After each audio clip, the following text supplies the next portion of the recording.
دوستای عزیز سلام، باز هم خدمت تک تک شما خدا کنه جور صحتمند باشین. باز هم از طریق چینل انگلیش کلاس رخسار صادقی به خدمت شما هستم.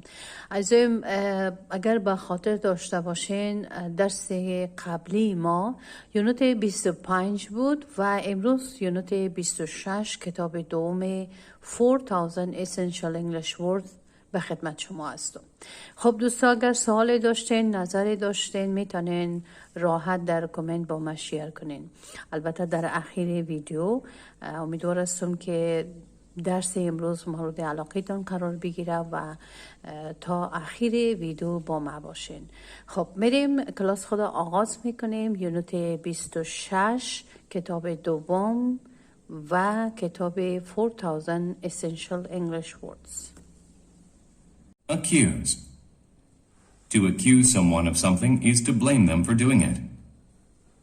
بسم الله الرحمن الرحیم. به نام خداوند یکتا آغاز میکنیم. عزیزان یونت 26 شما کتاب دوم شما اولین لغتتان است accuse. accuse معنیش است تهمت کردن، تهمت زدن. To accuse someone of something is to blame them for doing it. یعنی کسی را که شما ملامت میکنین و بالاش تهمت میزنین به خاطر انجام یک کار، ای را میگن چی؟ accuse.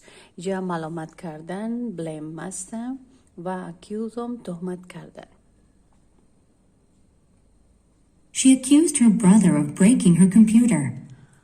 She accused her brother of breaking her computer. یعنی چی میگه؟ میگه او برادرش به سرزنش کرد به خاطر چی؟ به خاطر شکستاندن کامپیوترش. To accuse someone of something is to blame them for doing it. She accused یعنی او تهمت کرد، یعنی ملامت کرد her brother، برادر خدا of breaking her computer به خاطر چی؟ شکستاندن کامپیوتر خودش. Adjust. To adjust something means to change it so it is better. Adjust عزیزای معنیش از control in English or in our own language mean یک چیزی که منظم میکنی، تنظیم میکنی، تنظیم کردن، منظم کردن، مرتب کردن، اینا میگن چی؟ adjust. To adjust something means to change it so it is better. یعنی چی؟ تنظیم کردن چیزی به معنای تغییر آن است تا بهتر باشد. اینا میگن چی؟ adjust. He adjusted the old guitar to make it sound better. He adjusted the old guitar to make it sound better. یعنی چی؟ میگه اون گیتار قدیمی را تنظیم کرد تا صدای آن چی شود؟ بهتر شود. He adjusted تنظیم کرد the old guitar. old یعنی چی؟ گیتار قدیمی. old قدیمی یا کهنه من هم میتونم. To make it sound better به خاطر چی؟ به خاطر که صدایش بهتر شود. Amuse. To amuse someone means to do something that is funny or entertaining. amuse معنیش سرگرم کردن و یا متحر کردن یک چیز می باشه.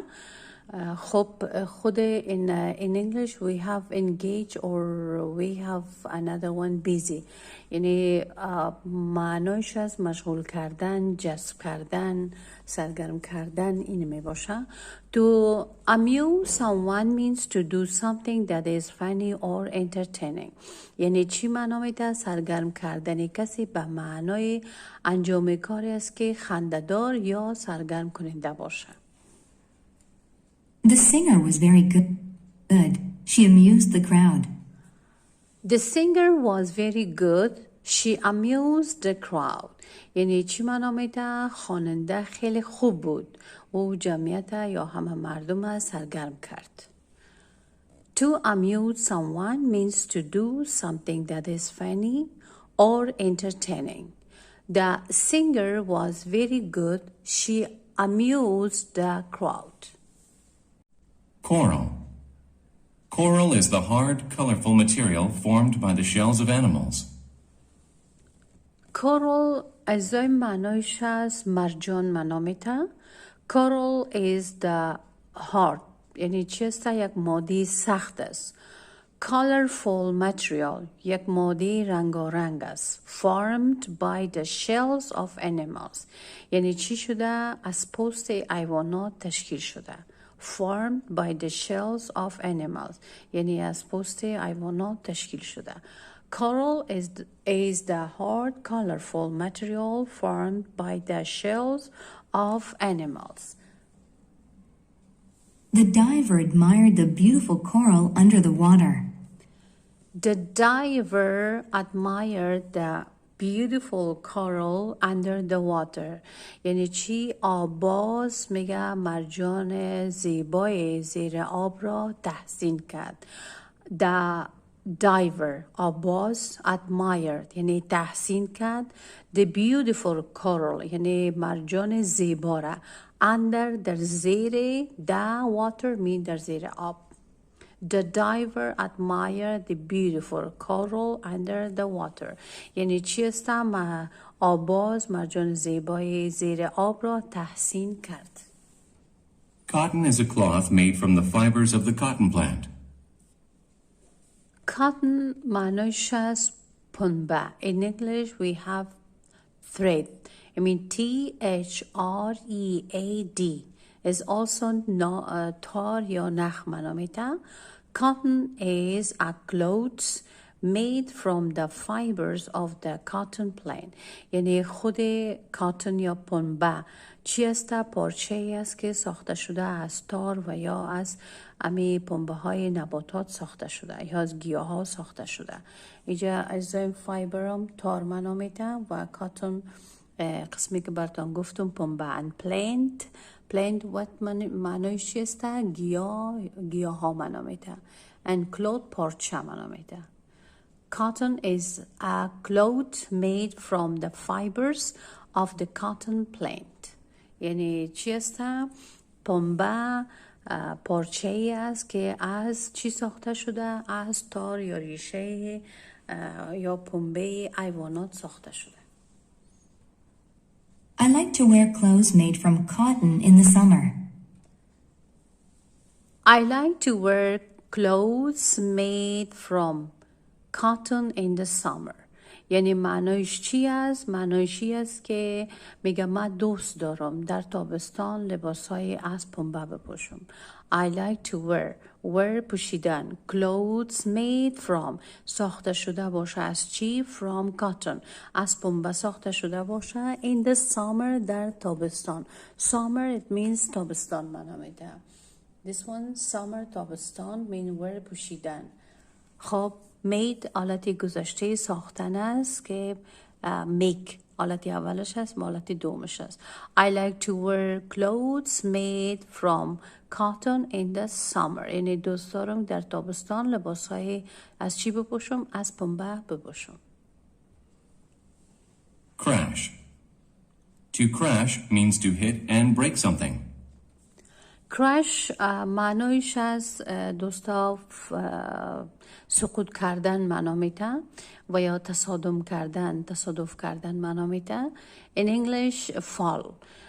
to crash means to hit and break something. یعنی چی معنا میده؟ تصادف کردن به معنای ضربه زدن و یا شکستن چیزی می باشه. break it means معنایش از شکستن و hit هم چی؟ ضربه زدن معنا میده. There was a loud noise when the car crashed into the tree. There was a loud noise when the car crashed into the tree. میگه وقتی موتر یا ماشین با درخت برخورد کرد صدای بلندی به گوش رسید. There was a loud noise سر صدا. loud بلند معنا میده. when the car crashed وقتی که موتر چی کرد؟ تصادم کرد. into the tree یعنی به چی؟ به درخت تصادم کرد. سر صدای بلندی شنیده شد. To crash means to hit and break something. There was a loud noise when the car crashed into the tree. Crash سقوط کردن یا تصادف کردن. تصادم کردن. Deck. A deck is a wooden floor built outside of a house or the floor of a ship. دک اجزای معنا میته کف کشتی یا عرش کشتی معنا میته. خب یا میگیم که cover in English or mask we can see another one. A deck is a wooden floor. یعنی چی است؟ عرش یا کف یک کشتی است که یک کف چوبی می باشه. wooden floor کف چی است؟ چوبی می باشه. built outside of a house که بیرون از منزل ساخته میشه. or the floor of ship و یا کف کشتی ساخته میشه. اینا میگن چی؟ deck. A ship will store many supplies below its deck. A ship will store many supplies below its deck. یعنی کشتی مواد زیادی را زیر عرش خود یا زیر کف خود چی کرده؟ ذخیره کرده. A deck is a wooden floor. یعنی که چی است؟ کف چوبی است. build اینجا چی است؟ ساخته شده معنیش است. outside یعنی خارج. of a house خارج از خانه. or the floor و زمین. of a چی؟ ship یا کشتی می باشه. so complete یک کف چوبی است که در خارج از خانه یا کف کشتی ساخته شده می باشه. اینا میگن deck. A ship will store many supplies below its deck. و کشتی هم مواد زیاد را زیر عرش یا زیر کف خود ذخیره میکنه. supplies می ذخیره کردن. To engage in something means to do it. engage عزیزای معنایش هست مصروف ساختن و یا سرگرم شدن و یک چیز یا معنای دیگهش از روبرو شدن و یا درگیر شدن معنا میده. in English busy and amuse مصروف ساختن، سرگرم کردن و روبرو شدن، درگیر شدن این معنایش است. To engage in something means to do it. یعنی به این معنا که درگیر شدن در کاری به معنای انجام آن می باشد. جملهش Dad was engaged in sawing a piece of wood in half. Dad was engaged in sawing a piece of wood in half. معنایش چی است؟ عزیزای میگه پدر مشغول عرق کردن یک تکه چوب از وسط بود. متوجه باشین اینجا سوال براتون خلق نشه که دیدن معنا میته حالت گذشته دید است، یعنی از سی است، حالت گذشته سی.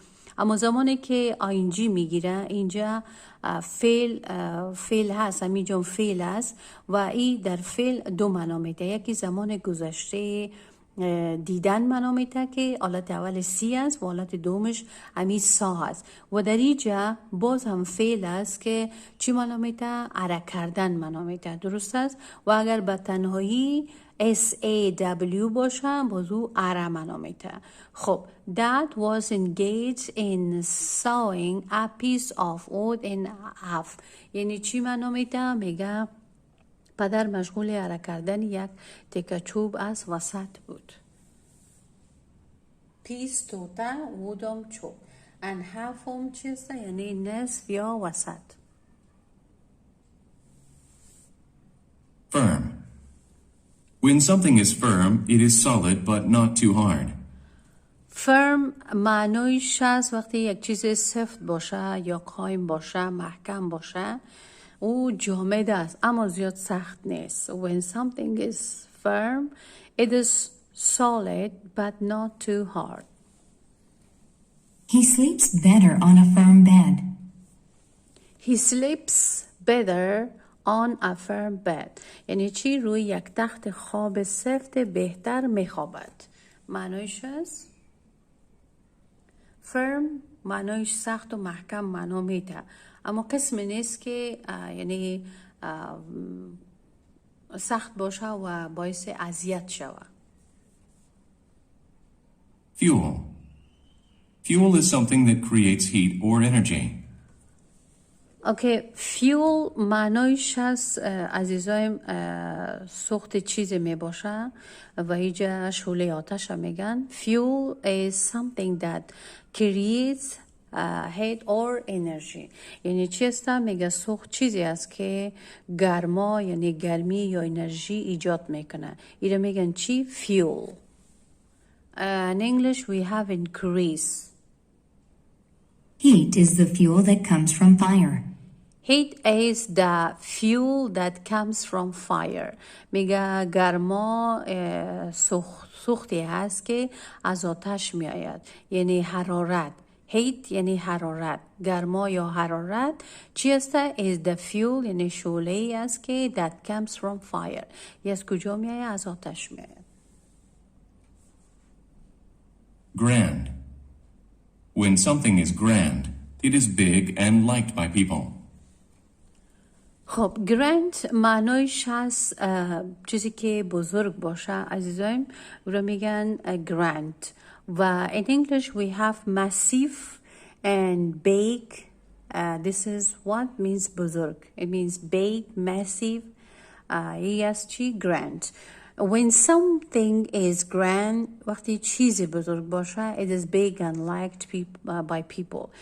چیزی بزرگ باشه بزرگ است و مردم آن را دوست دارد. درست؟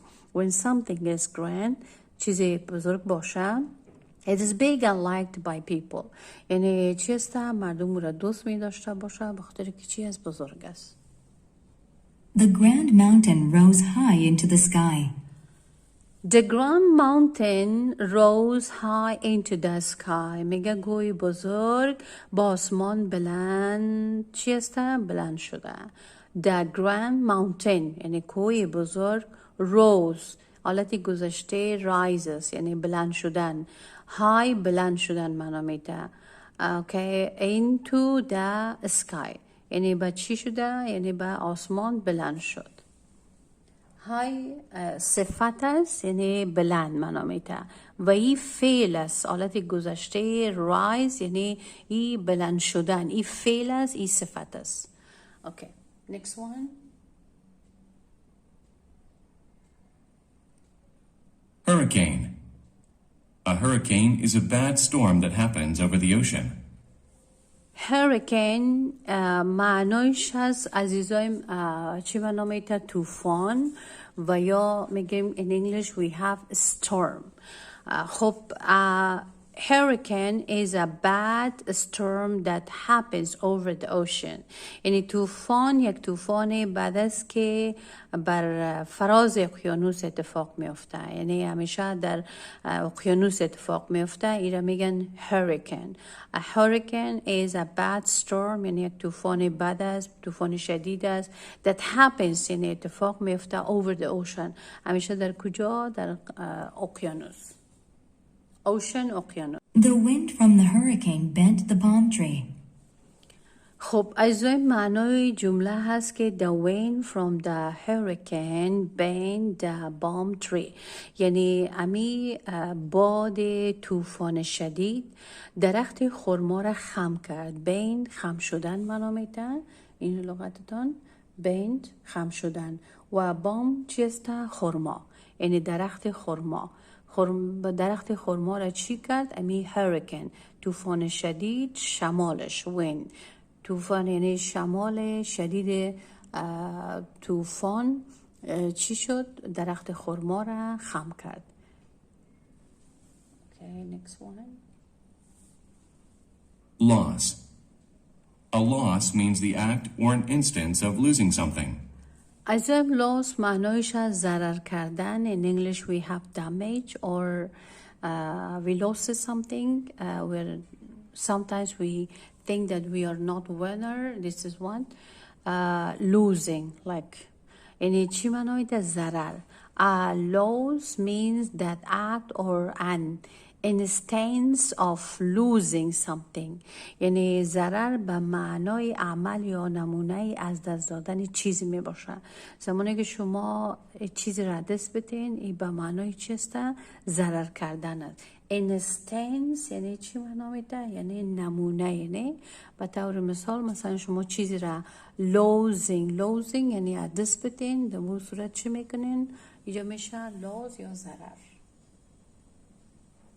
I suffered a big loss while I was gambling. I suffered a big loss while I was gambling. یعنی چی میگه عزیزای؟ متوجه باشین. میگه هنگام قمار ضرر بزرگ متحمل شدم. I suffered اینجا متحمل شدن معنا میده I break laws while I was gambling. Gambling قمار معنا میده. یعنی زمانی که قمار بازی میکردم، قمار میزدم، در وقت چی شد؟ ضرر بزرگ را متحمل شدم. Plain. If something is simple, it is plain and not decorated. خب اجزای plain معنایش از چیزی که ساده باشه. ایره میگن چی؟ plain. Simple and modest ایره میگن چی؟ plain. If something is simple, it is plain and not decorated. یعنی چیزی که ساده هست، یعنی دیزاین نشده و ساده می باشه. If something is simple, چیزی که ساده است، it is plain. او ساده است and not decorated. دیزاین نشده. If something is plain, it is simple and not decorated. He bought a pair of plain white shoes over the weekend.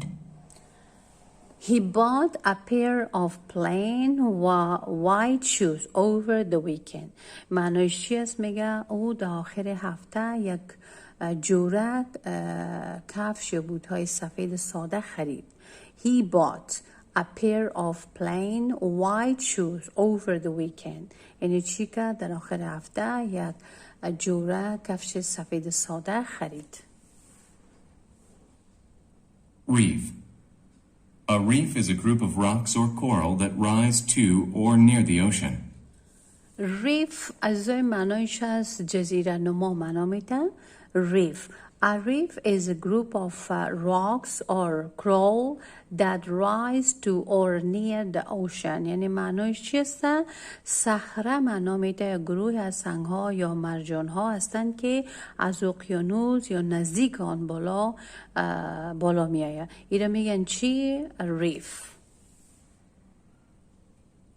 He walked along the reef and looked at the water below. He walked along the reef and looked at the water below. میگه او در امتداد صخره یا صخره راه رفت و با آب زیرین نگاه کرد. خب ایزای میجا معنای ازی است که یعنی کرول پیشتر براتون معنا کردم که مرجان معنا میته، درست است، و راکس سنگ ها معنا میته، نیر نزدیک معنا میته، رایس بلند شدن، اوشن هم اقیانوس. جمله دومش بلو زیر یا پایین معنا میته، لوک دیدن، تماشا کردن.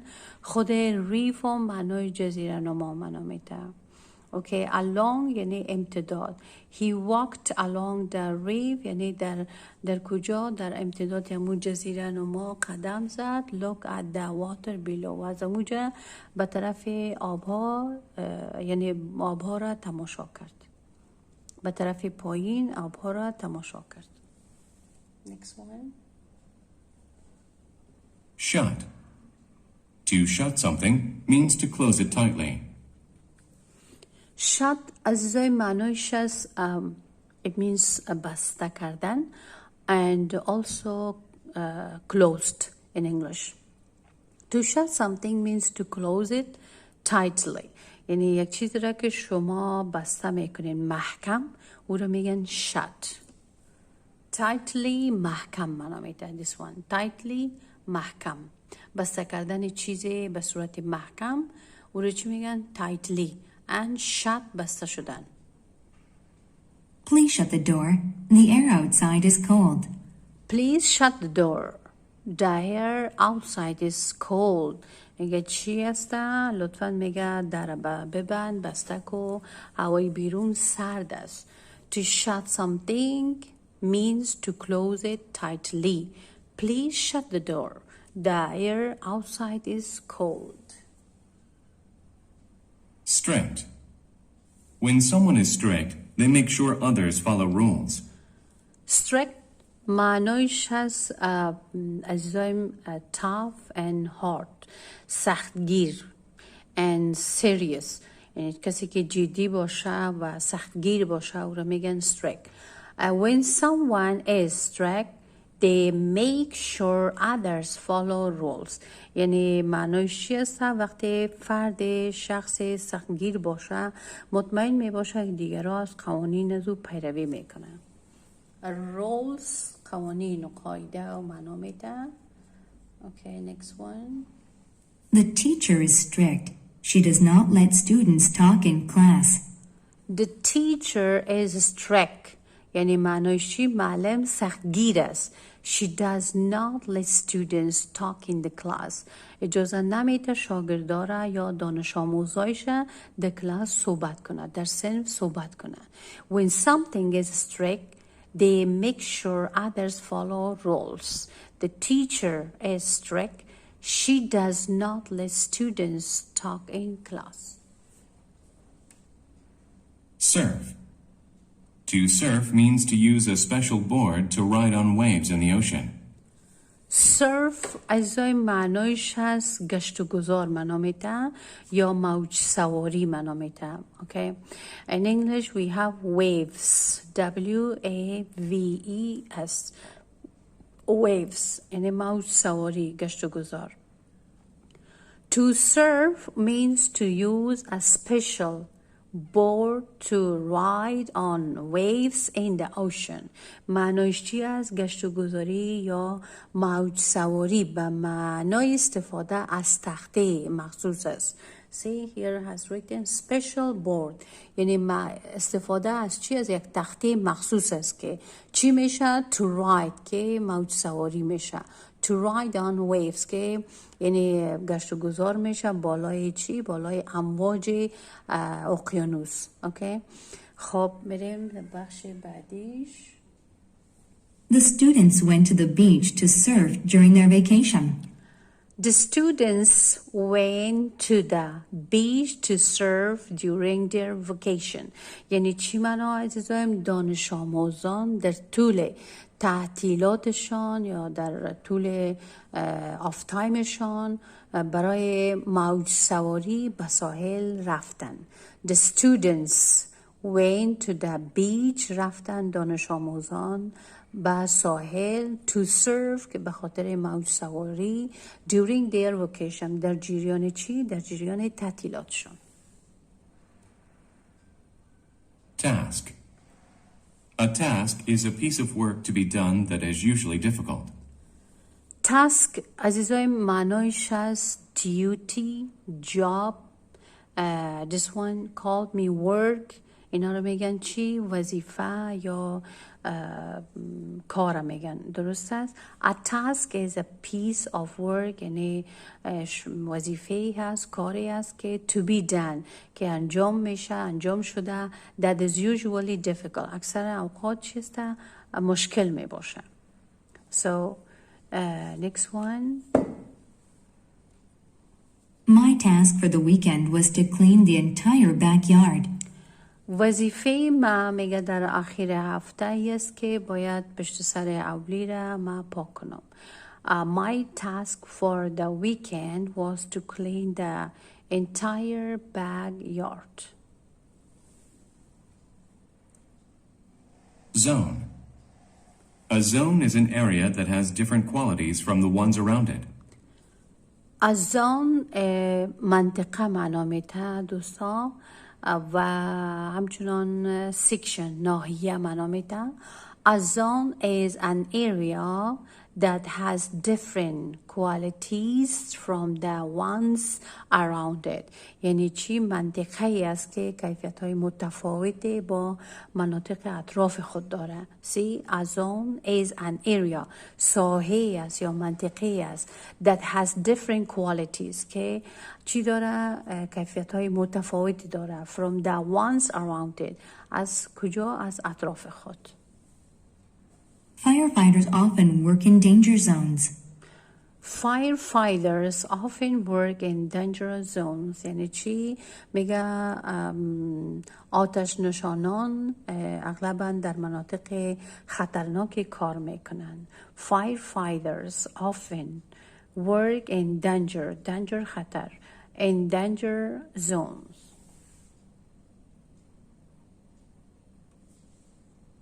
خب عزیزایم این بود درس امروز شما. درس 26 از کتاب دوم شما.